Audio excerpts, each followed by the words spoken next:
Sous l'horizon, la grande plante blanche, c'était le soleil qui se traînait sans force, avant de faire au-dessus des eaux sa promenade lente et froide, commencée dès l'extrême matin. Ce jour-là, on ne voyait nulle part de ton rose d'aurore. Tout restait blême et triste. Et à bord de la Marie, un homme pleurait, le grand Yann. Ces larmes de son frère sauvage et cette plus grande mélancolie du dehors, c'était l'appareil de deuil employé pour le pauvre petit héros obscur sur ces mers d'Islande où il avait passé la moitié de sa vie. Quand le plein jour vint, Yann essuya brusquement ses yeux avec la manche de son tricot de laine et ne pleura plus. Ce fut fini. Il semblait complètement repris par le travail de la pêche, par le train monotone des choses réelles et présentes, comme ne pensant plus à rien. Du reste, les lignes donnaient beaucoup et les bras avaient peine à suffire.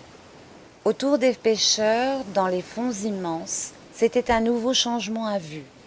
Le grand déploiement d'infini, le grand spectacle du matin était terminé, et maintenant les lointains paraissaient au contraire se rétrécir, se refermer sur eux. Comment donc avait-on cru voir tout à l'heure la mer si démesurée? L'horizon était à présent tout près, et il semblait même qu'on manquât d'espace. Le vide se remplissait de voiles ténues qui flottaient, les unes plus vagues que des buées, d'autres au contour presque visible et comme frangées. Ils tombaient mollement dans un grand silence, comme des mousselines blanches, n'ayant pas de poids. Mais il en descendait de partout et en même temps. Aussi l'emprisonnement là-dessous se faisait très vite, et cela oppressait de voir ainsi s'encombrer l'air respirable. C'était la première brume d'août qui se levait.